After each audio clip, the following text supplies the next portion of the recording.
Olá pessoal, tudo bem com vocês? Bem-vindo à nossa série de apresentação dos professores do curso de Física da Universidade Federal de Santa Catarina. Eu sou o professor Jorge Kondo, eu sou subcoordenador do curso da nossa universidade aqui, e hoje a gente traz para apresentar um pouco do seu trabalho a professora Natália. A professora Natália, que é professora aqui do nosso departamento de Física, ela é da área de astrofísica aqui do departamento, que é uma área bastante forte dentro do departamento, tem vários pesquisadores, vários alunos, então garanto que ela vai trazer informações muito legais para a gente. A professora Natália, no final do ano passado, também foi ganhadora do prêmio Carolina Nemes, da Sociedade Brasileira de Física, então a gente tem aqui ótima figura para poder comentar com a gente nessa área. Professora Natália, muito obrigado por ter aceitado participar aqui da nossa série de apresentação, ter dado um pouquinho do seu tempo para nós e apresentar o seu trabalho, falar um pouquinho de você. Professora, eu estou perguntando isso para todo mundo, quem que é você na nossa Universidade Federal de Santa Catarina? Muito obrigada, Kondo. Bom, eu sou professora na UFSC desde 2014, mas eu fiz doutorado na UFSC, eu terminei minha graduação, fiz meu mestrado. Então, a UFSC, para mim, não é uma universidade estranha, né? Então, além de eu ser professora desde 2014, eu também faço pesquisa. Muitos dos nossos alunos ainda estão aprendendo que os professores passam metade do tempo dando aula, metade fazendo pesquisa, e a outra metade fazendo coisas administrativas. E ainda a gente tenta fazer a extensão também universitária, né, de divulgação científica. Então, tenho me envolvido em todas essas 4 áreas da universidade, administração um pouco menos, mas eu cheguei a fazer parte do comitê de extensão do nosso departamento. Então, é isso que eu faço. Obrigado, Natália. Você tocou num assunto bastante importante, né? A gente dá aula, atende os alunos de graduação, pós-graduação, né? Tem a extensão universitária, então o papel do docente é grande nesse nosso universo aqui dentro da universidade pública. Você preparou uma apresentação para a gente? Vamos para ela? Vamos começar. Então, depois.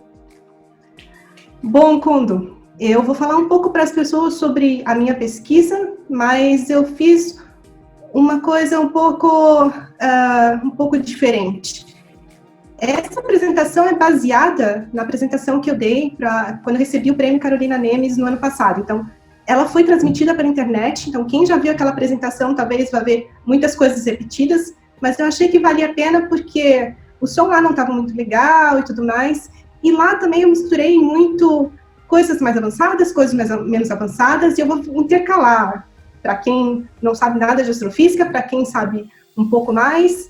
Então, se você ouvir algum termo que você não sabe o que é, continua, porque daqui a pouco eu vou falar de uma outra coisa, ok? Então, você vai poder pescar várias coisas durante a minha apresentação. Bom, então, o título da minha apresentação é Estrelas Poluem, Galáxias Reciclam. Então, eu estou reciclando essa apresentação. E por isso, bom, o título já era assim na SDF. Por que eu falo isso? Esse daqui é o que eu quero que vocês saibam da minha área de pesquisa. Eu estudo galáxias. E nas galáxias é onde as coisas interessantes do universo acontecem. E essas coisas interessantes acontecem porque as estrelas poluem as galáxias. Então, eu vou falar um pouquinho daqui a pouco de como é que as estrelas poluem as galáxias, tudo bem? Vou passar aqui. Bom, antes de eu começar a falar isso, eu só queria agradecer a várias pessoas, principalmente mulheres. Eu tenho visto que tem muitos comentários no YouTube e no Instagram, de pessoas cobrando vocês entrevistarem as mulheres, né? Então, também eu estou colocando aqui várias mulheres que são minhas colaboradoras e ou mentoras. E, por exemplo, a Débora foi minha professora na graduação, e com ela eu sempre consegui discutir coisas de financiamento, como é que funciona isso no CNPq, como é que funciona isso na CAPES, e ela sempre me deu muito apoio nesse sentido. Então, é sempre muito importante você encontrar uma pessoa que te dê apoio. Pode ser uma mulher, pode ser um homem, tem vários mentores homens também, mas eu estou dando destaque para a Débora, que tem também o canal Mulheres da Física, que é muito legal, vão lá assistir. A Grazinha Stasinska foi minha orientadora em Paris, então eu esqueci de falar da minha trajetória acadêmica, eu vou falar rapidinho da minha trajetória acadêmica. Eu falei que eu terminei a minha graduação na UFSC, mas minha história não foi linear.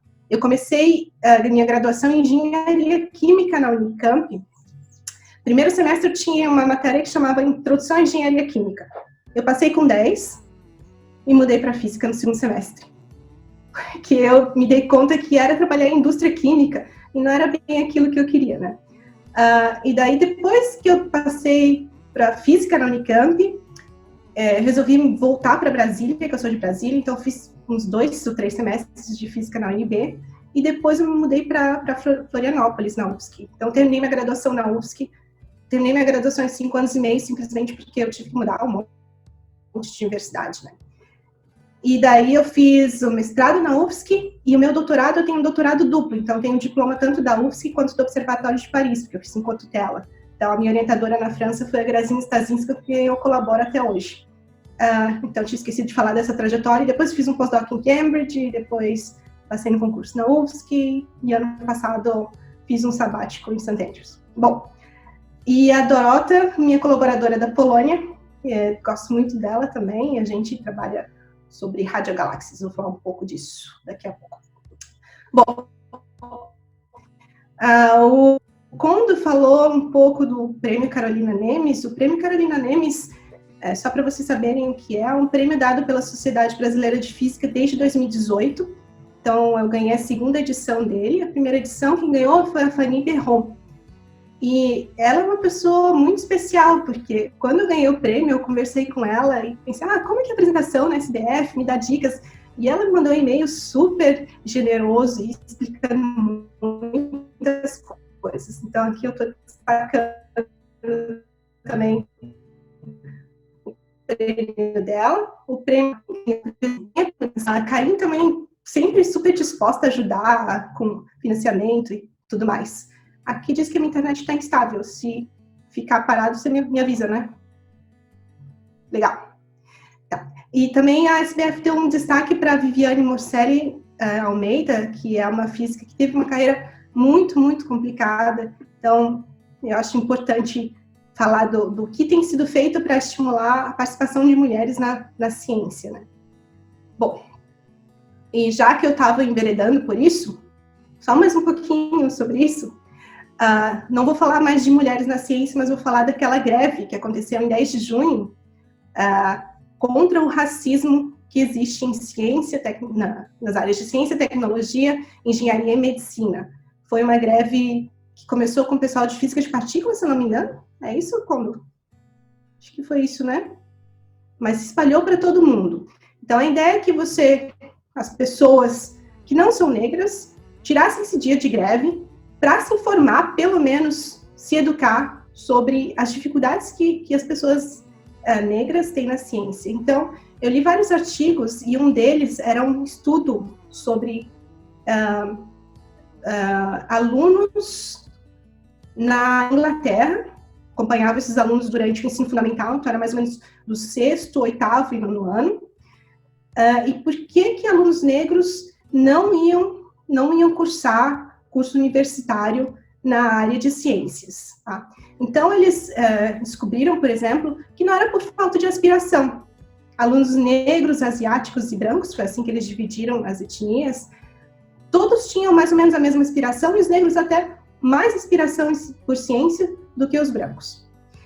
Então, eles descobriram que eram algumas coisas sistêmicas. Por exemplo, famílias principalmente de imigrantes, no caso deles, cujos pais não tinham ideia de como ajudar os filhos em ciência, que tipo de carreira existe em ciência, porque a gente fala, vou estudar ciência, vou ter uma carreira científica, vou virar um professor que nem vocês. Não tem muita gente que termina o curso de física e vai para trabalhar em empresas diversas. No ano passado a gente teve foi nesse ano ainda, a gente teve uma palestra do Eduardo, esqueci o sobrenome dele é muito complicado, que é o sobrenome polonês, Eduardo Wojciechowicz, eu acho que tomara que eu tenha falado certo, que ele trabalha numa empresa de telemarketing. Ele falou quanto que o que você aprende no curso de física é útil na vida em geral e em outras carreiras que não são de ciência dura, né? Então, esse era um dos pontos. Então, eu queria só deixar anotado na cabeça de várias pessoas que estão pensando em fazer ciência ou pensando em fazer física, que você pode ter uma carreira que não seja essa acadêmica que a gente tem, e que cientistas não são só aquele cientista gênio como o Einstein. Tem vários outros talentos que você pode ter e pode desenvolver, e você não precisa ser um grande gênio, precisa trabalhar duro, ok? Então, era esse o meu recado. Bom, e claro, nós temos que continuar estudando e tentando vencer o racismo na ciência também, né? Bom, agora vamos para a ciência em si. O Jorge, eu não sei se já entrevistou outros dos nossos professores da Astro. Sim, não? Eu ainda não tive o prazer de entrevistar mais professores da astrofísica. Você é a nossa primeira. Ah, legal. Bom, eu imaginei que eu fosse a primeira, só acompanhando pelo YouTube, né? Então, eu trouxe aqui a variedade de pesquisas que a gente faz e quem são os professores da Astro. Então, Andréa Abílio, em ordem alfabética, Antônio, Daniel, eu, Raimundo, Roberto Cid e Roberto Saito. Então, tem gente que trabalha com estrelas binárias, estrelas anãs brancas, estrelas variáveis, exoplanetas também, o Saito acho que trabalha um pouco. Astrofísica extragaláctica, que é a minha área, com populações estelares, evolução de galáxias, núcleos ativos de galáxias, nebulosas, minha emissão. Não precisa se preocupar com todos esses termos, eu estou falando que tem gente que estuda estrelas, tem gente que estuda galáxias, que são essas coisas, estrelas ligadas gravitacionalmente, ok? São duas áreas muito distintas, porque é como quem estuda o Sol, quem estuda as outras estrelas, o Sol está aqui muito perto, então você tem uma visão muito diferente do estudar o Sol e estudar umas estrelas distantes. É diferente você estudar estrelas na nossa galáxia e outras galáxias inteiras. Gente que faz instrumentação, principalmente o Antônio, e muitos que trabalham com grandes levantamentos de dados, tanto estelar quanto extragaláctico, que hoje se chama Big Data, né? E na minha época era só grandes levantamentos de dados. Para quem quer conhecer um pouco mais e não quer se envolver com a ciência em si, mas quer se envolver com divulgação científica, a gente tem um observatório astronômico, que quando o Hu voltar, vocês vão ver atrás do Hu que tem aquela coisa com um domo, que é um planetário, e do ladinho do planetário tem um observatório astronômico. Toda quarta-feira, em tempos normais, a gente tem observação com telescópio, tem 2 telescópios. Agora, nesses tempos de pandemia, a gente está fazendo umas lives, então os alunos criaram um canal no YouTube, falam sobre astronomia a cada 2 semanas, eu acho que às quartas-feiras também. Amanhã no dia, acho que a gente está gravando 17/6, amanhã tem uma live. Eu tô acompanhando esse canal aí, sempre tô vendo, tem bastante coisa interessante. Legal. Eu participei de uma, mas bom, o pessoal não gostou muito da minha moderação, mas tudo bem. O Clube dos Telescópios, que foi um projeto que eu comecei com o professor Antônio. Isso daqui é uma escola que a gente foi visitar. Ali no meio, vocês talvez consigam distinguir o Antônio perto do quadro e o nosso aluno Elismar, que foi bolsista do projeto. E aqui mais na frente tem aqui, tá vendo? Tem umas crianças com os telescópios que elas montaram. São telescópios bem simples, feitos de tubo de PVC e umas lentes que a gente encomendou numa ótica. E a ideia é ensinar as pessoas a fazerem telescópios simples com materiais baratos. Hoje quem coordena o clube, porque eu fiquei um tempo fora, é o professor Roberto Saito. E mais um projeto do qual eu participo, eu esqueci como fazer isso, Jorge, peraí, só um minuto. É que a gente vai ficar pequenininho, não sei se as pessoas vão ver. Chama Twin. Tem uma folha aqui de A4, impresso dos 2 lados. Se eu pego essa folha e sigo as instruções aqui de dobrar e cortar, eu faço um livrinho.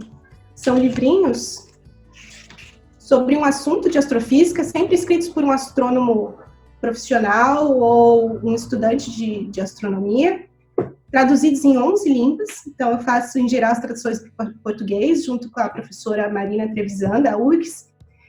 E é disponível para quem quiser baixar, público, e quem quiser ajudar também, é bem legal.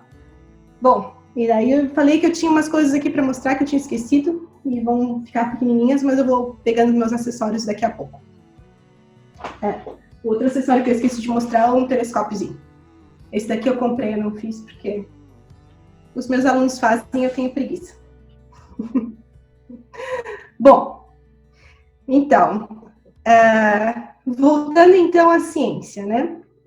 Por que é importante estudar as galáxias? Aqui tem uns exemplos de galáxias que você pode ver a olho nu no céu. São 8 galáxias que você consegue ver a olho nu. Depende também de onde você está na Terra, né? Andrômeda é visto mais do hemisfério norte. A gente não consegue ver muito bem. A gente não consegue ver aqui. A Via Láctea, você consegue ver... A gente está dentro da Via Láctea, a nossa galáxia. Você consegue ver como se você olhasse para o teu corpo, assim, né? Você consegue ver o corpo da Via Láctea. As nuvens de Magalhães, a pequena e a grande nuvem de Magalhães. M33, que está perto de Andrômeda. E M81, M83, assim, esses nomes peculiares, tentar usar. Então, o que vocês podem ver dessas galáxias aqui é que elas têm esse formato, a maioria dessas que a gente consegue ver aqui perto de nós tem esse formato com os braços espirais e elas são meio achatadas, elas são um disco. Então, várias galáxias são assim, e outras galáxias são mais arredondadas, que a gente chama elípticas. Então, por que as galáxias são importantes, né? Para a gente entender o universo. A gente acha que o universo começou numa teia cósmica de matéria escura e o gás, a matéria que foi formada, que era principalmente hidrogênio e hélio no início do universo, ela cai por essa teia cósmica nos lugares em que tem maior potencial gravitacional. Então, esse gás cai nesse potencial gravitacional, começa a colidir com si mesmo, pode esfriar, e daí onde ele esfria, ele pode ficar compactado e formar estrelas. Então, numa galáxia você vai ter aquele gás, um gás ainda que está ali, porque veio do Big Bang, digamos, e as estrelas se formaram a partir desse gás. Algumas estrelas vivem mais, outras estrelas vivem menos. Tem umas estrelas que vivem muito rápido durante um tempo cósmico, né? Eu tô falando de 1 milhão de anos. Isso é muito rápido, tá? Tem estrelas que vivem bilhões e bilhões de anos. O nosso Sol vai viver 10 bilhões de anos, está mais ou menos na metade da vida dele. Então, de uma nuvem de gás, você forma diferentes tipos de estrelas. Esses diferentes tipos de estrelas, dependendo do tamanho, elas podem formar diferentes elementos químicos. O que acontece? Por que o Sol brilha? A gravidade, a autogravidade do gás, faz com que o gás colapse e forme uma esfera, e essa esfera é o Sol. Se não existisse mais nenhuma outra força além da força da gravidade, ele ia colapsar e virar um buraco negro. Mas isso não acontece. O que acontece é que lá no interior do Sol, a temperatura e a densidade fica muito alta, e daí você começa a ter fusão nuclear, transformar hidrogênio em hélio, certo? Então, transformando 2 átomos mais leves em um átomo mais pesado, e isso libera um pouco de energia. E essa energia, essa pressão da energia, a pressão de radiação que sai dentro da estrela, faz com que ela não colapse. Então, ela contrapõe a gravidade. E daí, isso ilumina o nosso céu. E por que eu estava falando? Sim. Bom, então, o que acontece numa estrela é fusão nuclear.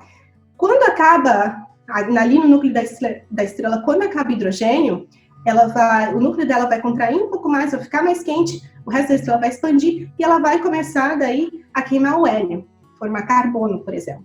Então, todos os outros elementos químicos, além do hidrogênio e hélio que existem no universo, a não ser um pouco de lítio, berílio, foram formados no interior de estrelas. Quando essas estrelas morrem, o que acontece?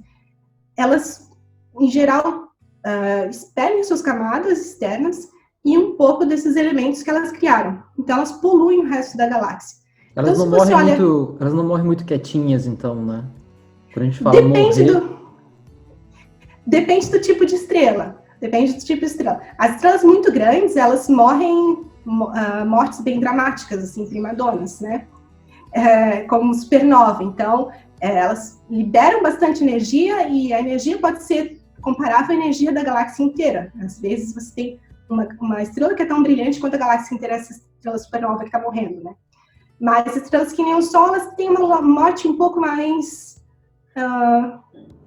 menos estrondosa, digamos, né? Ela vai... Bom, o Sol, durante sua vida, ele vai expandir um pouco, então a Terra vai parar de existir, porque vai ficar dentro do Sol. Mas, enfim, quando ele morrer mesmo, o que vai acontecer é que as camadas externas vão ser expelidas, assim, meio vagarosamente. Ele vai virar uma nebulosa planetária. Esses nomes de astronomia são meio estranhos, né? Porque não tem nada a ver com o planeta. Só porque as pessoas achavam que parecia um planeta quando olhavam para aquela coisa centenas de anos atrás. Mas a gente tem uma história muito grande de astronomia desses nomes estranhos. Então, vai expelir essas camadas lentamente, e o que vai sobrar lá no núcleo vai virar uma estrela que a gente chama de uma estrela degenerada. Uma estrela sustentada por um tipo de pressão quântica, que é uma anã branca. Então, depende muito do tipo de estrela, né?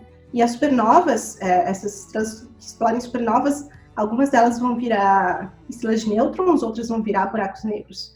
Então, depende muito das condições iniciais da estrela. Isso já dita o que vai acontecer no fim da vida dela. Mas todas elas vão expelir, pelo menos parte do seu material, e poluir a galáxia com os novos elementos que elas criaram.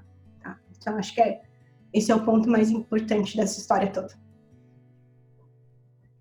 Bom, isso daqui é o que eu acabei de explicar para o Kondo, sem a figurinha, então não vou repetir. Aqui tem todos os modos de formar estrela.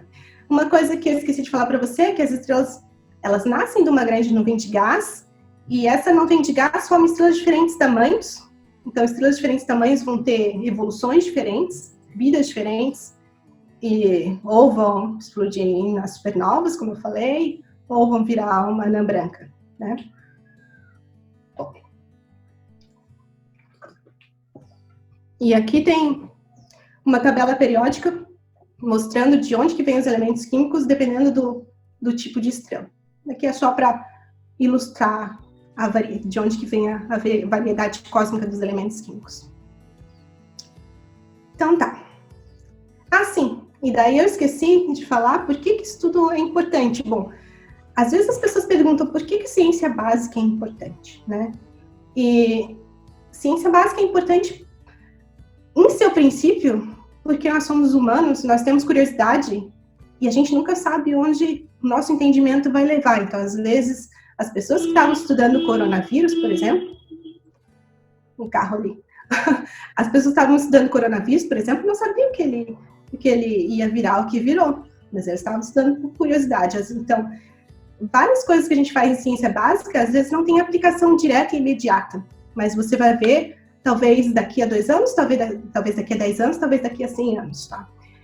Então, uma das coisas interessantes de você estudar as galáxias, além de você entender o universo, o que pode parecer pouco, você entender também onde que existem zonas habitáveis na galáxia. Porque se eu disse para vocês que todos os elementos químicos são formados em estrelas, e que o enriquecimento químico de uma galáxia depende da formação de estrelas, quantas se formam, como que elas morrem, isso vai implicar na distribuição de elementos químicos dentro de uma galáxia.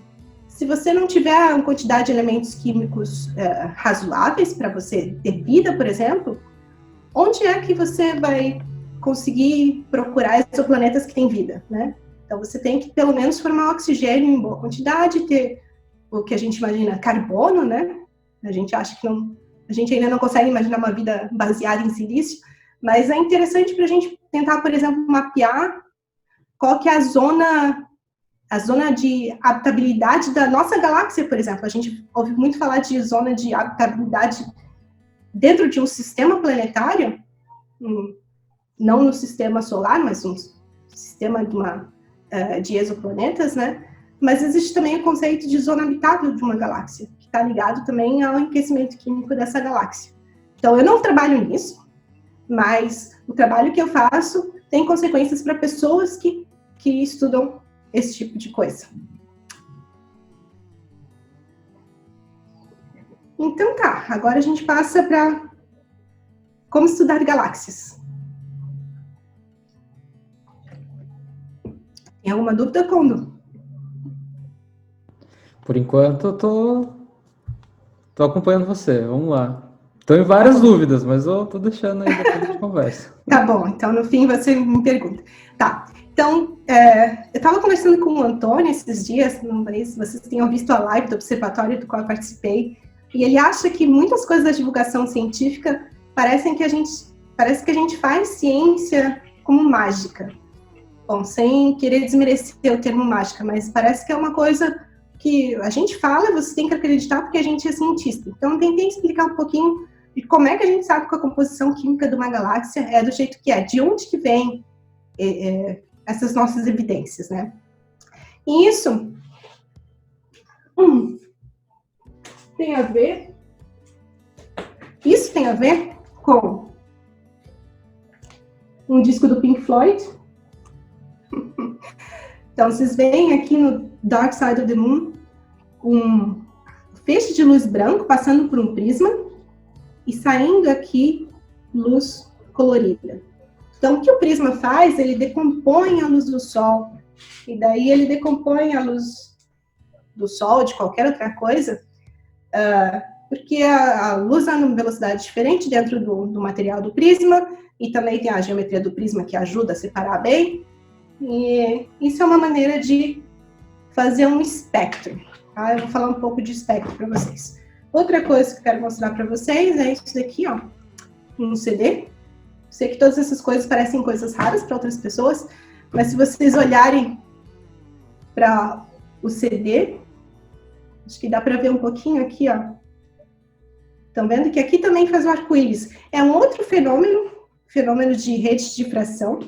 Tem um monte de pontinho pequenininho aqui no CD. Mas você pega um CD, um DVD R, bom, pode ser um CD normal também, mas aí você vai estragar o teu CD, o teu DVD. Você pode fazer uma rede de difração e tirar o espectro de várias coisas. Eu tenho lá na minha sala da UFSC, que eu não posso acessar, um espectrógrafo feito de um pedacinho de DVD. E é muito bacana. Só não olhe para o sol com isso, ok? Muito importante. Se você... depois eu vou dar o link pro Kondo botar ali nas informações, como fazer um espectrógrafo de DVD. É bem legal. Então, o negócio é que quando você passa a luz de alguma coisa por espectrógrafo, você não só vê colorido.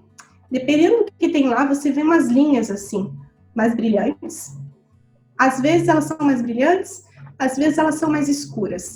Mas onde elas estão tem a ver com a composição química da tua fonte. Então, se você tem uma fonte que emite hidrogênio, que é hidrogênio em plasma, você vai ver essas linhas aqui de emissão. Se é hélio, você vai ver essas outras linhas. Se é lítio, você vai ver... Estão vendo que é uma assinatura diferente para cada elemento químico. Então, isso tudo é possível de ver quando você tem um espectro. E aí, eu gosto sempre de confrontar com os nossos limites de pensamento. O Auguste Comte, que foi um filósofo positivista do século XIX, ele falou o seguinte nos seus tratados: a respeito dos astros, concebemos a possibilidade de determinar suas formas, distâncias, tamanhos, movimentos, embora nunca possamos estudar por nenhum meio a composição química ou sua estrutura mineralógica. E eu acho que pouco tempo depois, estudos experimentais de espectroscopia mostraram que elementos químicos diferentes tinham essa assinatura diferente no espectro, e já invalidou essa previsão do Auguste Comte. Então, cuidado com as previsões que vocês fazem, né? E por que a gente vê essas linhas de emissão? É simplesmente, sabe aquela coisa que a gente vê na ensino médio de química, que são aqueles níveis 1s2, 2s2, e aí a gente tem que colocar um elétron em cada lugar, que chamam a regra do ônibus, porque os elétrons não gostam de ficar juntos, né? Aquilo lá parece um decoreba, mas na verdade aquilo tudo vem da mecânica quântica. Então, primeiro as pessoas observaram isso e caracterizaram os elementos químicos com seus espectros, e depois, quando surgiu a mecânica quântica, a gente conseguiu entender por que isso acontece. Isso acontece porque existem esses níveis de energia dentro de um átomo que são diferentes de um átomo para o outro. E daí, quando você excita um elétron, por exemplo, você tira um elétron de um átomo de hidrogênio, só tem um elétron.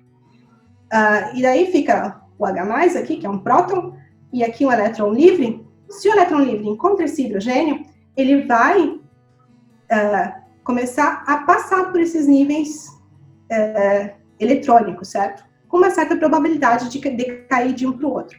Então, se ele decai lá para ele fazer isso, ele tem que perder energia.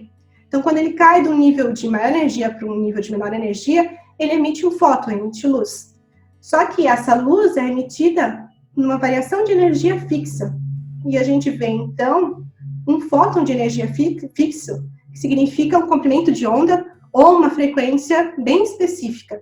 Então, todas aquelas linhas ali, do hidrogênio, por exemplo, essa linha aqui, ó, vermelha, que a gente chama de H-alfa, é porque você teve um elétron saindo aqui da camada 3, passando para a camada 2.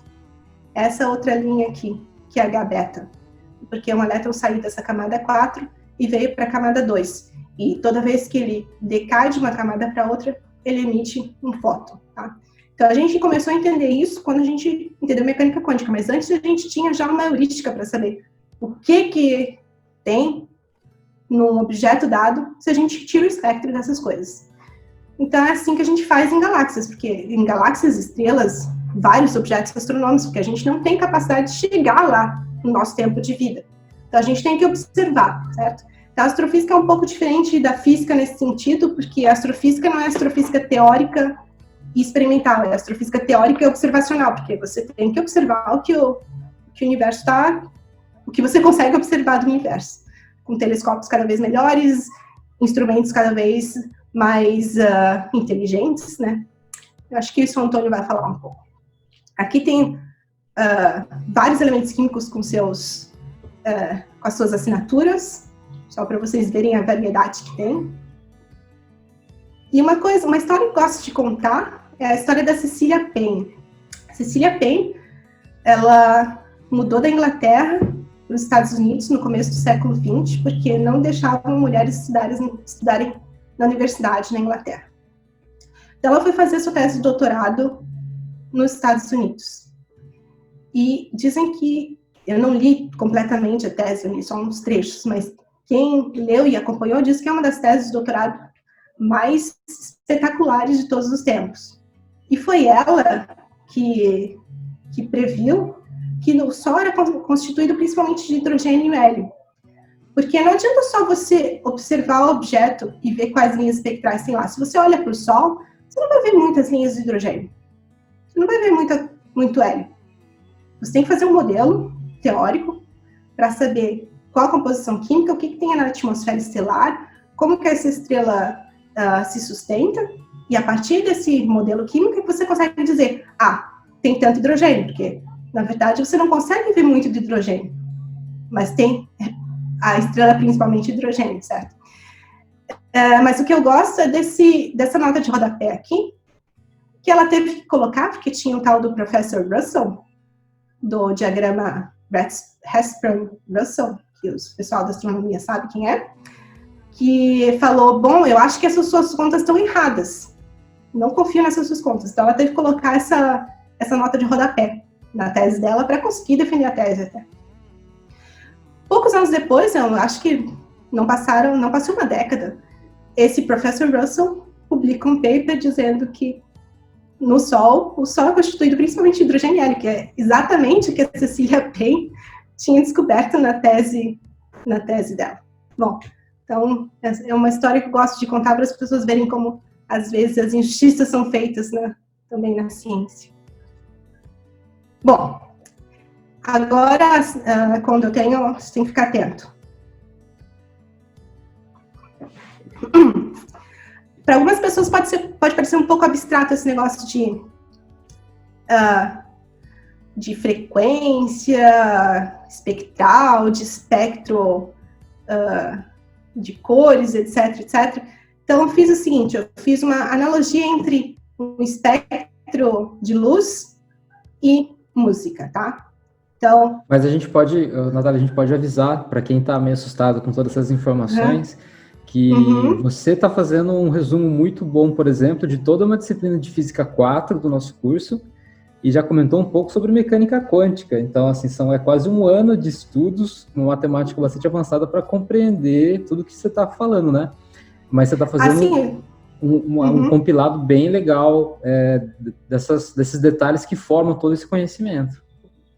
Obrigada, Jorge. Eu não quero assustar ninguém, eu só estou falando de coisas que eu acho legais, porque às vezes as coisas que eu acho legais assustam as pessoas.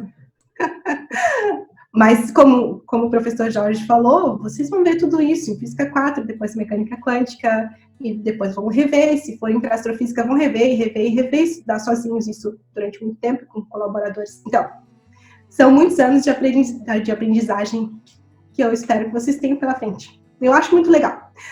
Bom, então, Jorge, eu estava querendo fazer uma analogia entre luz, que é uma onda, e som, que também é uma onda, tá? Nós conseguimos enxergar aqui 1/8, digamos, na luz, porque a gente consegue ver de 400 nanômetros a 700 nanômetros, então você mais ou menos dobra o comprimento de onda, ou dobra a frequência. Enquanto a gente consegue ouvir muito melhor se você pensar em termos de oitava, né? A gente consegue ouvir 10 oitavas, o piano tem umas 7 oitavas. Então, o que eu fiz foi o seguinte. A gente, então, é um pouco limitado na nossa visão. Aqui, essa figura aqui de baixo é uma foto da nossa galáxia que a gente vê no óptico. Bom, a gente não veria isso quando a gente olhasse, porque nosso olho não consegue absorver tanta luz assim, ver tão brilhante, mas usando telescópios e apontando o telescópio para o centro da galáxia durante muito tempo, a gente consegue ver isso daqui, que seria correspondente se a gente tivesse um olho muito grande, ok? Mas, se a gente for para outros comprimentos de onda, o infravermelho, por exemplo, que são comprimentos de onda mais longos, a gente consegue ver muito mais fundo na galáxia. Ou no submilimétrico, por exemplo, que é parecido ali com micro-ondas. Então, dependendo de qual comprimento de onda a gente observa, em qual comprimento de onda a gente observa o universo, a gente vê coisas diferentes. Então, isso é correspondente a gente ouvir só os graves numa música, ou ouvir só os agudos numa música, por exemplo. Então, não sei se eu consigo tocar aqui, acho que vai funcionar. Você me disse que está funcionando. Eu peguei uma música muito conhecida, tá, Jorge?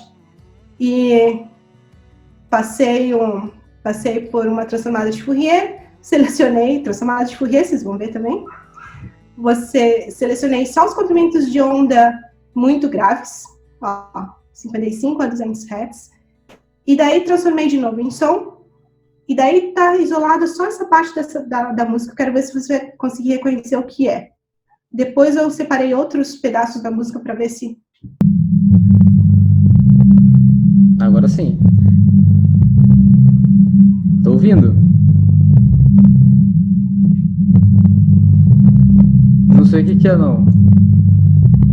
Tá bom, não tem problema. Você vai descobrir no fim, tá? Tá.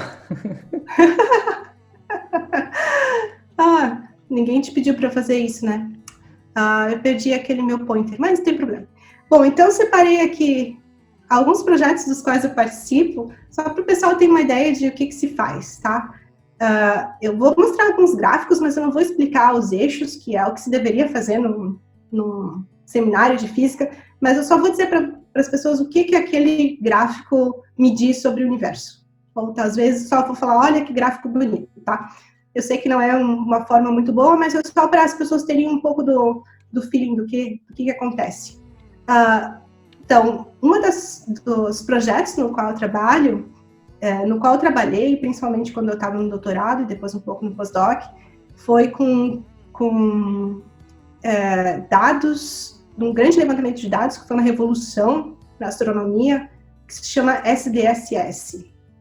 E eu perdi meu pointer, né? SDSS.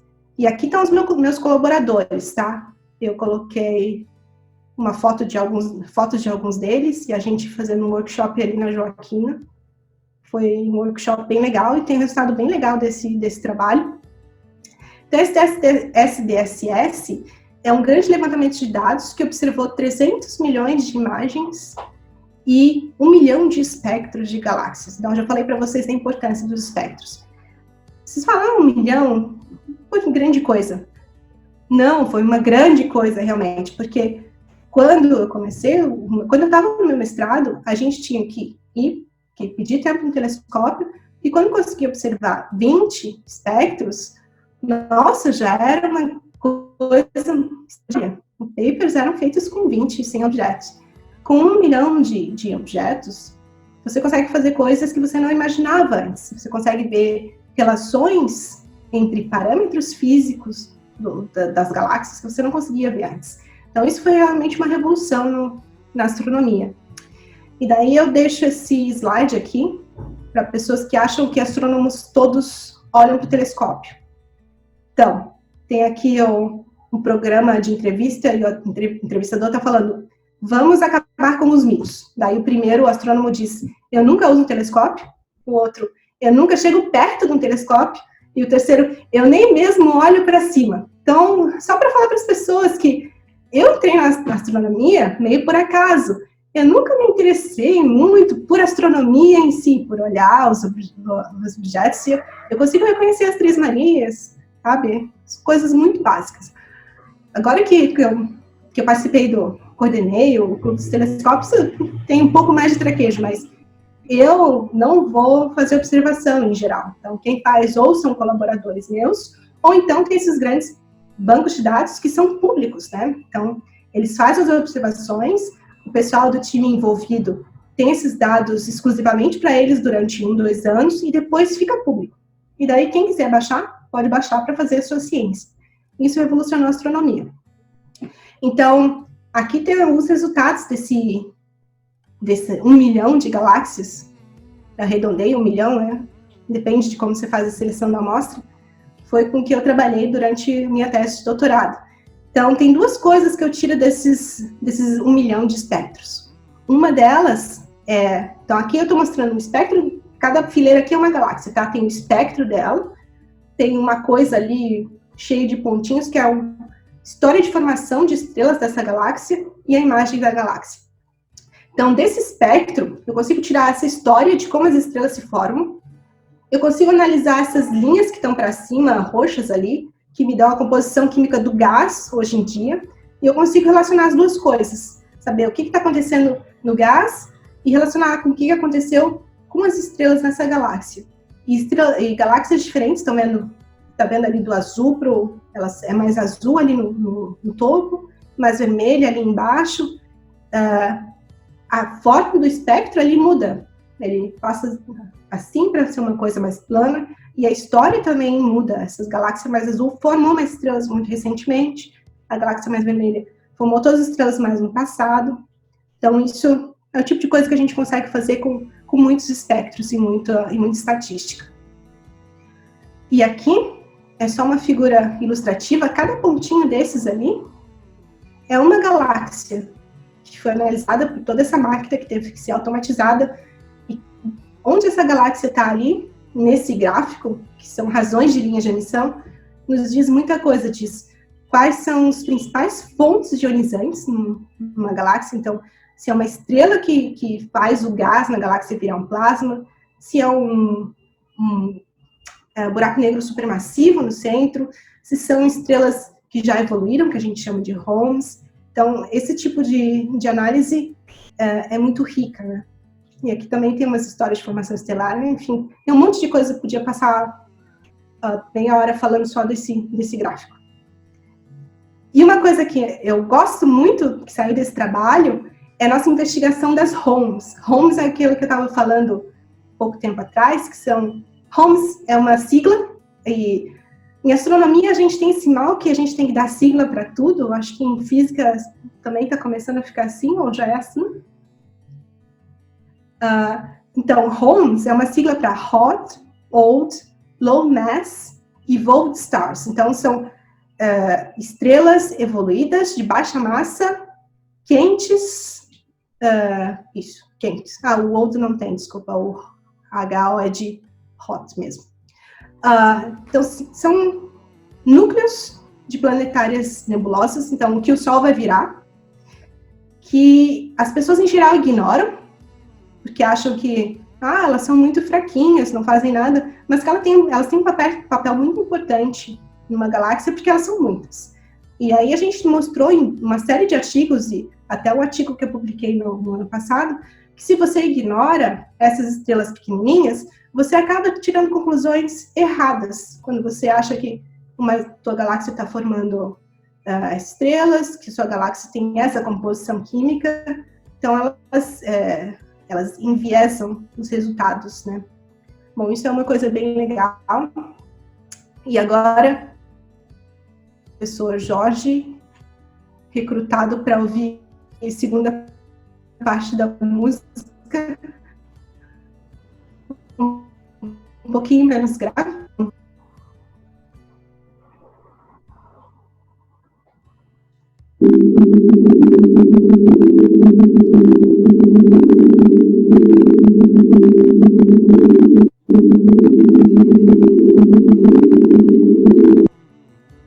Ainda não. Eu consigo ouvir, eu não sei o que é isso.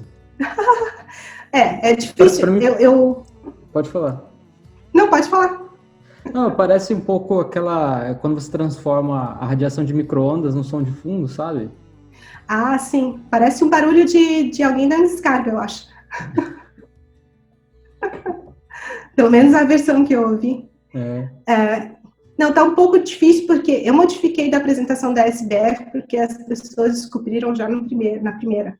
Entendi. Então, eu falei, vou deixar mais grave. Mas é normal, tá?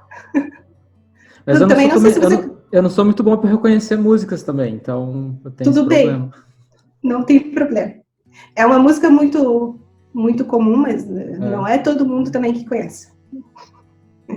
Bom, então, aproveito agora para falar de outros projetos do qual eu participei, que um deles é o Califa. Então, esse SDSS que eu falei antes, tinha um espectro por galáxia, 1 milhão deles. O Califa tem 300 espectros para uma galáxia. Então, observa só 600 galáxias, mais 1 milhão de espectros.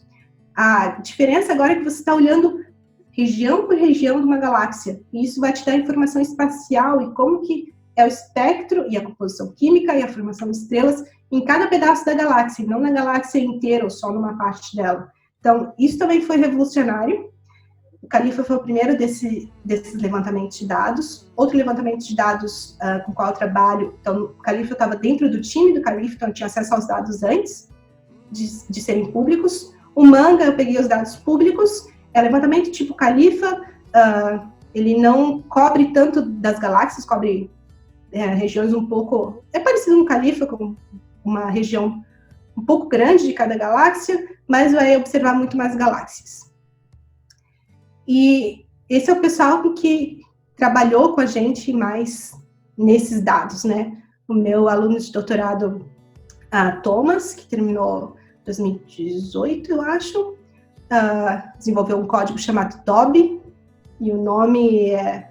O DOB não é um acrônimo, tá? É só porque é baseado no...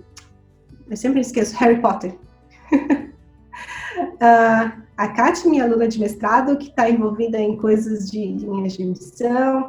O pessoal que era nosso pós-doc, agora são professores da UFSC, o André e o Daniel. O Guilherme foi nosso pós-doc, agora está no Chile. O Ariel, que está agora fazendo pós-doc em Padova. Tá. E uma das coisas que a gente tirou aqui, uma coisa legal, é que a gente pode mapear onde que aquelas estrelas que eu falei para vocês, aquelas coisas que vão virar anãs brancas, onde que elas têm mais importância numa galáxia. Isso é importante saber. Então, isso foi um pedaço do tema da dissertação de mestrado do Thomas, e também a gente publicou 2 papers, o Eduardo Lacerda, que está agora no México, e vários outros do grupo, o meu do ano passado, olhando a influência dessas estrelas nas galáxias. E é importante isso, como eu já falei, porque essas estrelas, principalmente, elas vão ser importantes no gás difuso, tá? Então, o gás numa galáxia, ele não tem a mesma densidade em todo lugar. Onde ele fica mais denso e esfria, é onde você forma estrelas. No resto da galáxia, ele é mais difuso, a densidade é menor. E as condições físicas são muito diferentes. Então, se você esquece que existe esse gás difuso e que existem essas outras estrelas que podem ionizar o gás difuso, arrancar elétrons dos átomos que estão lá, você acaba chegando a conclusões equivocadas. Acho que é isso. E aqui tem uma dessas decisões, coisas equivocadas. Então, o painel da esquerda, eu tenho problema com direita e esquerda. O painel da esquerda é como as pessoas fazem sem correção nenhuma, ignorando esse gás difuso. E o painel do meio, vamos olhar só para o painel do meio, tá vendo que tem os pontilhadinhos ali de fundo? É o mesmo pontilhado do painel da esquerda. Só que as linhas cheias foi com essa correção que a gente fez, removendo o gás difuso. E tá vendo que ali, por exemplo, a linha vermelha era assim e ela passou a ter uma anticorrelação. Então, as pessoas tiram conclusões equivocadas, equivocadas de como que é a composição química das galáxias, porque elas esquecem desse gás difuso. E as pessoas que fazem uma astrofísica mais teórica, que fazem modelos de evolução química, que se baseiam nesses resultados experimentais, observacionais, para fazer esses modelos, também vão estar se equivocando. Então, eu acho que é um trabalho importante. É um trabalho detalhista, mas eu acho que isso às vezes falta um pouco em algumas áreas, né? Você fala, isso daqui está faltando, por que a gente não faz isso daqui melhor? É uma coisa que eu gosto de fazer, é olhar a fundo os detalhes, as coisas que as pessoas estão esquecendo. Outra coisa que as pessoas adoram esquecer em astrofísica é a poeira, e varrem a poeira para baixo do tapete. Então, tem esse gráfico aqui, que acho que toda pessoa que faz cosmologia gosta de mostrar, que é composição do universo. Então, 73% do universo é energia escura, 25% ou 24% é matéria escura, e o que a gente vê, tudo que a gente sabe, os outros 4% que sobram, é o que a gente entende, planeta, você, carbono, certo? Só 4%. Desse pedacinho que a gente entende, bom, na verdade, se 10 a menos 5, desse total todo, só 10 a menos 5, então 0,00001, só essa fração é poeira. Só que a poeira pega a luz de metade das coisas do universo e reprocessa. Ela absorve, esquenta, e daí ela emite no infravermelho. É como quando você deixa um carro ali no sol, né? Ele vai esquentar, e daí você vai tocar nele e vai ficar... Você vai se queimar, pode até se queimar. Então, é isso que a poeira faz. Ela come a radiação que a gente vê, tira metade da radiação que a gente vê e esconde no infravermelho. Então, se você consegue olhar no infravermelho, beleza, consegue saber quanta poeira tem. Mas, às vezes, a gente não tem observação de tudo. Então, o que a gente faz um modelo bem simples, que é aquele primeiro ali, que é uma cortina de poeira, e esse modelo é super simples e, em geral, está errado, tá? O modelo melhor é o último ali, que você tem luz vindo de uma estrela e passando por poeira que está dentro da galáxia, diferentes cortinas de poeira ao redor de diferentes estrelas.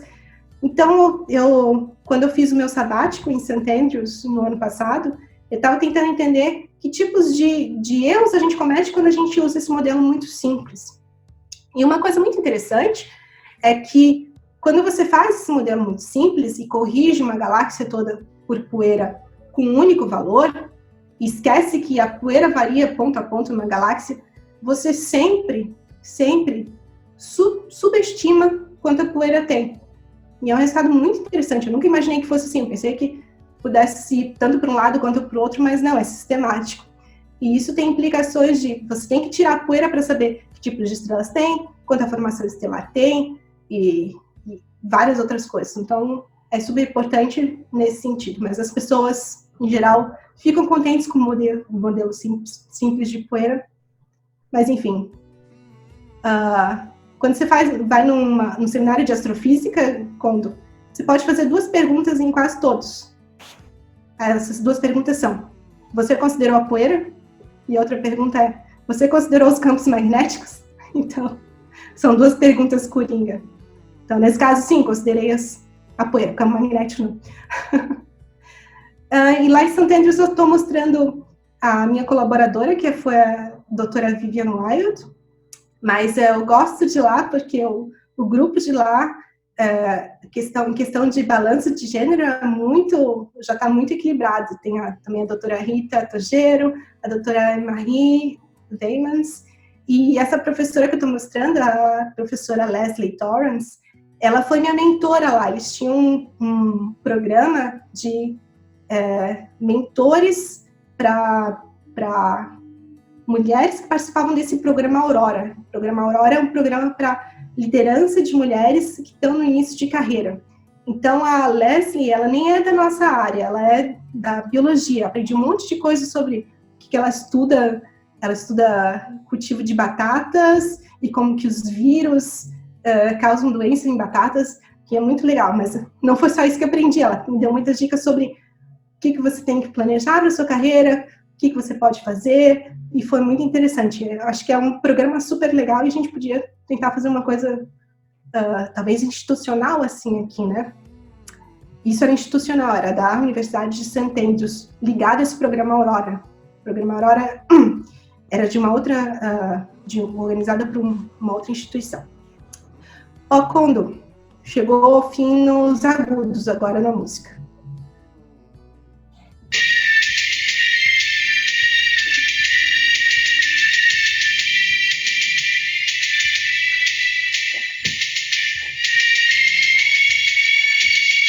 Agora eu reconheci a música. Já ouviu em algum lugar? Já ouvi em algum lugar. Tá. Com certeza. Então, é uma música conhecida. Talvez você não saiba o nome, mas é conhecida. Tá. Tá, eu já vou revelar daqui a pouquinho qual é. Vou mostrar a orquestra tocando. Isso daqui são várias outras coisas que eu faço também. Não são exatamente projetos secundários, mas é só porque ia ficar muito longo se eu contasse tudo. Então, tem coisas que a gente gosta de trabalhar com o Ariel e o Fábio, por exemplo, que foram nossos alunos aqui, que é mais, de novo, esse negócio das homes, de por que algumas galáxias perderam gás, com o pessoal da Polônia, a Dorota, o Marek, a Grazina, que tem origens polonesas. A gente trabalha muito em radiogaláxias, então as pessoas talvez tenham visto essa foto aí do Event Horizon Telescope, que é a primeira foto de um buraco negro supermassivo no centro de uma galáxia, né? Tem uma história interessante, não, engraçada para contar sobre essa foto. Eu estava em St. Andrews quando essa foto foi divulgada para a imprensa. E daí, por acaso, estava viajando, e daí eu vi um tabloide no aeroporto com essa foto estampada na capa. E a manchete era Brexit visto do espaço. Então, mas esse é um buraco negro supermassivo central, e essa coisa que a gente vê é mais ou menos ligada a um disco de matéria que está caindo ali dentro. E alguns desses buracos negros no centro de uma galáxia, eles estão comendo tanta matéria que eles às vezes podem ser até mais brilhantes do que a galáxia inteira, que é um quasar. Mas alguns deles também, dependendo do campo magnético e de outras propriedades do disco, desse disco de matéria que está caindo e do buraco negro, eles podem lançar uns jatos, que é a radiação síncrotron. Tá? Tem jato de matéria e tem a radiação síncrotron que a gente detecta também. E esses jatos estão em algumas galáxias e outras não, e também é muito importante a gente entender qual a relação entre esse buraco negro e a galáxia, porque o buraco negro ele é muito pequeno e, na verdade, não deveria interferir no resto da galáxia. Mas a gente acha muitas relações no universo de que parece que sim, ele interfere de certa forma na galáxia, às vezes, talvez porque ele limpa um pouco do gás, talvez porque ele coloque mais gás e faça com que a formação de estrelas seja maior do que deveria ser, mas isso o professor Daniel vai falar para vocês que ele trabalha bastante com agentes. Eu trabalho principalmente com essa forma de agentes que são os jatos de rádio. E aqui está um catálogo que a Dorota fez, ela classificou 30 mil dessas fontes de rádio a 8. Isso é um trabalho colossal, e agora que a gente está começando a explorar esse catálogo que ela fez, para muitas pessoas que querem classificar galáxias, coisa e tal, tem um projeto bem legal chamado Galaxy Zoo, que você vai lá e classifica uma galáxia espiral, ou elíptica, e algumas pessoas que não são cientistas profissionais fizeram descobertas importantes. Uma dessas chama, eu sempre esqueço o nome, que deram o nome, é objeto, o nome dessa coisa é objeto em holandês, porque foi uma holandesa uma professora do ensino fundamental, ensino médio, holandesa que encontrou. Então, as pessoas das suas casas estavam ajudando os cientistas na classificação de galáxias, mas também fazendo ciência porque encontravam objetos que eram interessantes. Então, o projeto ainda está em andamento e agora tem um site chamado Zooniverse, que não é só projeto de astrofísica, você pode classificar animais que estão em safaris, você pode transcrever cartas, eu acho que até tem em português também, eu acho. Então, tem vários projetos de diferentes áreas que você pode ajudar nesse tempo de pandemia, principalmente. Se não tem nada para fazer, vai lá e ajuda os projetos de ciência com alguma coisa que te interessa, né?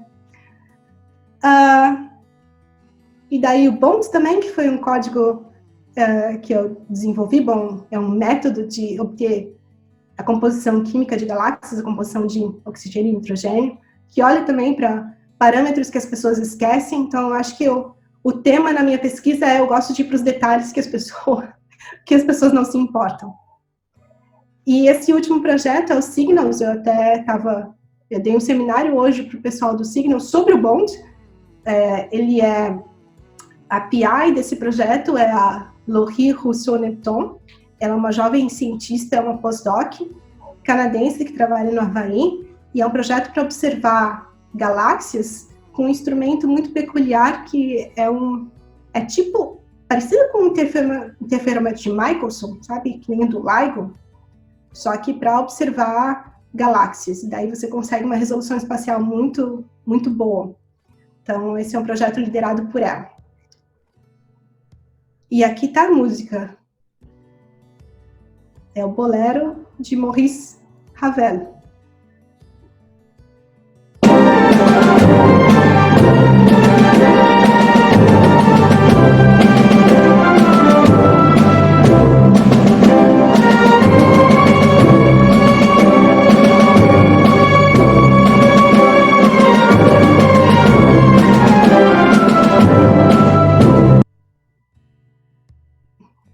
Agora sim. Legal. Quando você ouve só um pedacinho, é difícil você entender a música toda, né? Quando você ouve tudo faz sentido. É como as nossas observações, você vê.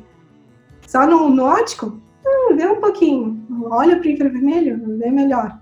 Mistura o gás e as estrelas, consegue entender melhor. Acho que era essa a analogia que eu queria fazer. E aí, por último, esse é o meu último slide, tá como? Eu fiz uma brincadeira que, assim, cada uma dessas galáxias que eu estou mostrando para vocês tem a imagem e tem um espectro, tá? Que são galáxias lá daquele projeto SDSS. Daí eu peguei o espectro, e daí eu fiz uma coisa muito nerd, que peguei e transformei o espectro em som, usando uma transformada de Fourier inversa, não importa o que eu fiz, para quem tem interesse, foi isso que eu fiz. Uma transformada de Fourier inversa, mas transformei luz em som, tá? Então, para cada galáxia que vocês vão ver o som dela, do espectro de luz, e vou passando algumas galáxias para vocês verem como esse som muda, só para vocês verem a variedade dos espectros.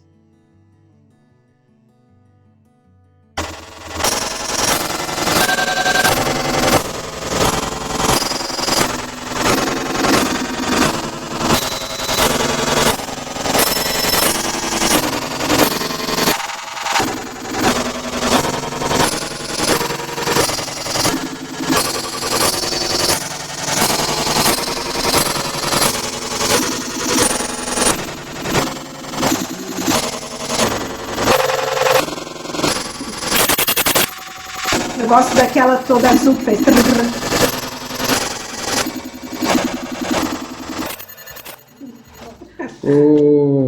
Natália, muito obrigado pela tua apresentação aí, bastante informação, né? Desde mecânica quântica, como que a luz funciona, o que é o espectro.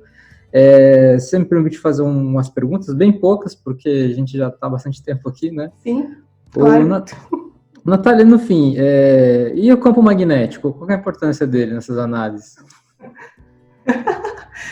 O campo magnético é muito importante quando você quer modelar, por exemplo, esses jatos de rádio, tá? Mas isso é por isso que a gente tem colaboradores, né? E é por isso que a gente escolhe chega uma certa idade que a gente consegue escolher nossos colaboradores. O Marek entende dessas coisas. E daí ele explica e fala, tem esse modelo, tem aquele, porque precisa desse campo magnético. Eu falo, então tá. E daí eu fico nas observações.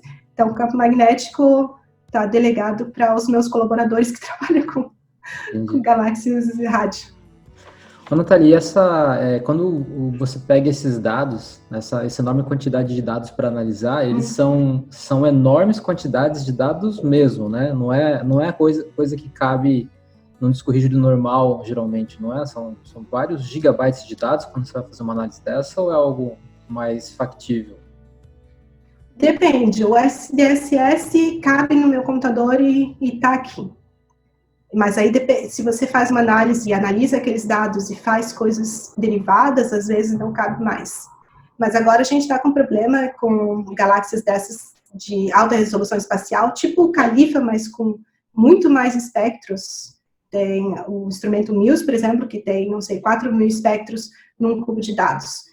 Se você faz a análise daquilo e tenta carregar na memória, você não consegue mais. Então, a gente está já, os últimos dados que a gente tem, já não são suportados mais pelos nossos computadores desktop. Então, a gente tem que usar um cluster com eles, né? Entendi. Uma outra pergunta também que eu ia fazer, quando você analisa, por exemplo, esse outro projeto do SDSS, você pega um espectro por galáxia, eram quase 1 milhão de galáxias, né? Isso. Quão confiável é a análise de um espectro? Esse um espectro é um espectro mesmo ou é uma média de uma certa quantidade de tempo em que é feito essa análise? Eu não sei exatamente como são feitas, não me lembro mais como são feitas as observações, mas às vezes quando você tira o espectro de algum objeto, você pode observar a galáxia, tirar o espectro, depois voltar de novo, salvar de novo e depois combinar. Mas eu acho que no SDSS era feito de uma vez só, uma integração longa. Você vai acompanhando o objeto que vai se movendo no céu com o telescópio e você vai tirando o espectro daquele objeto. E daí eu esqueci o resto da pergunta. Não, era isso mesmo. Era isso. E no Califa, você analisava menos galáxias, mas analisava mais espectros por galáxia. Isso. Né? Tá. Isso. Agora, deixa eu te perguntar, quantas galáxias a gente tem? É difícil dizer porque a gente não sabe o tamanho do universo, né? Algumas pessoas dizem que o universo é infinito. No universo observável, eu tenho a impressão que a gente acha que tem o mesmo número de galáxias no universo quantas estrelas tem na Via Láctea. Então, tem 100 bilhões de estrelas na Via Láctea, então acho que no universo observável 100 bilhões de galáxias também. É a mesma ordem de grandeza. Se eu não me engano, posso estar falando besteira. 100 bilhões de galáxias. E me diz quanto tempo vai demorar para você poder catalogar e analisar todas elas? Tem trabalho aí para bastante tempo, né? Tem muito trabalho para bastante tempo. O problema de você ser você fazer astrofísica extragaláctica é que daqui a algum tempo, se existir mesmo tanta energia escura, as coisas vão estar se afastando da gente tão rapidamente que a gente só vai ver a nossa galáxia mesmo, a Via Láctea. Então, claro que eu falo daqui a muitos bilhões de anos. Mas a época para fazer astrofísica extragaláctica é agora que a gente vai observar as coisas, tá? Então, isso vai ser um problema para os nossos alunos e seus descendentes para daqui a bilhões de anos. Isso, para os nossos alunos. Natália, essas observações, elas são feitas, você mostrou vários telescópios aqui na Terra mesmo, né? Mas você também usa dados de telescópios que estão em órbita? Então, isso é uma pergunta muito interessante, até porque tem muita discussão sobre esses satélites Starlink que que o Elon Musk está lançando, né? A gente tem muitas pessoas que trabalham com dados que vêm de telescópios espaciais. Então, dados do Hubble, que observa no óptico, principalmente, e coisas que a gente não consegue observar de dentro da atmosfera. Então, tem telescópios que observam no infravermelho, por exemplo, que a nossa atmosfera emite muito no infravermelho, telescópios espaciais que observam no ultravioleta, que é impossível ver da Terra. Então, telescópios espaciais, você vai para o espaço, ou porque a atmosfera atrapalha muito, e no visível não atrapalha tanto assim, porque a gente consegue ver aqui dentro, certo? Ou porque você quer acabar com a turbulência que tem da atmosfera. Que esse negócio da estrela cintilar é porque a atmosfera tem diferentes temperaturas diferentes, então o índice de refração muda, e daí você vê a tua frente de onda chegando bem estranha no teu telescópio. Então, em vez de você ver um pontinho, uma estrela, você vê uma coisa borrada. Então, é para evitar esse borrão que a gente vai para o espaço. Só que agora a gente está numa época de telescópios que são muito, muito grandes. Tem esses nomes magnânimos, tipo ELT, que é Extremely Large Telescope. Telescópio acho que 30 metros, dessa ordem. Os maiores agora são 10 metros, os grandes na próxima década vão ter 30 metros. Você lançar isso para o espaço é inviável. É muito caro, é muito pesado, e você não vai conseguir fazer a mesma ciência no espaço que você consegue fazer aqui no observatório na Terra, porque quando você manda uma coisa para o espaço, tudo tem que estar perfeito. Então, até teve um problema com o telescópio Hubble, quem quiser assistir a live do pessoal do observatório, eles explicaram bem isso, porque a lente do Hubble era meio vesga, tinha um probleminha no espelho, e para você consertar isso no espaço, é muito difícil. Aqui na Terra, não, você consegue ir lá, testar um instrumentozinho, testar outro, ajeitar aquilo, ajeitar... De certa forma, essa é a parte experimental da astrofísica, que é instrumental, né? Isso é muito difícil você ter, como você é um físico experimental, você sabe, é muito difícil você fazer o experimento certo de primeira. Por isso que é tão difícil o telescópio espacial, por esses dois motivos. Difícil mandar telescópio grande, que a gente precisa, e difícil você ter tudo correto de primeira para mandar o tal telescópio lá para cima. Então, muito da ciência, uma grande parte da astrofísica é feita com dados de telescópios terrestres, tá? E outra parte, a gente usa bastante telescópios espaciais, são um complemento, mas a gente não consegue fazer astrofísica só com telescópios espaciais. Natália, muito obrigado pela tua apresentação. Eu gostaria de convidar os nossos alunos, né, que já são nossos alunos, ou que querem vir a ser nossos alunos, que acompanham as nossas mídias sociais, tanto o YouTube, o Instagram ou o Twitter, e que a gente vai continuar fazendo essas entrevistas, esse projeto que a gente tem de apresentar os nossos professores para todo mundo que está interessado em aprender um pouco mais de física, e a parte de astronomia é o que chama bastante atenção, né? Tem muita gente interessada, porque basta olhar aqui para fora que você já vê a Lua, que já chama bastante atenção, né, num dia limpo. Então, imagina o resto. Mas nem precisa olhar para cima, né? E nem precisa olhar. Exatamente. Natália, muito obrigado, então, pela tua participação e até a próxima. Obrigada, Tchau. Jorge. Até. Tchau.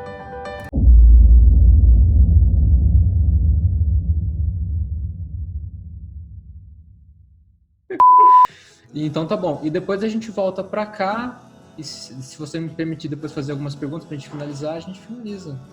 Tá bom? Legal. Uhum. Tá. Então, tá bom. Eu espero que não tenha ficado muito grande. Eu até falei para você no começo, quando você me convidou, mas por que esses vídeos estão tão grandes? Daí agora que eu fui preparar, eu falei, porque tem muita coisa, a gente tem muita coisa para falar. Sabe que...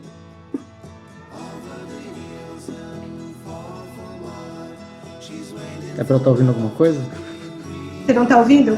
Não, mas olha que o meu ouvido também não funciona muito bem, hein? As faixas de frequência não são ótimas.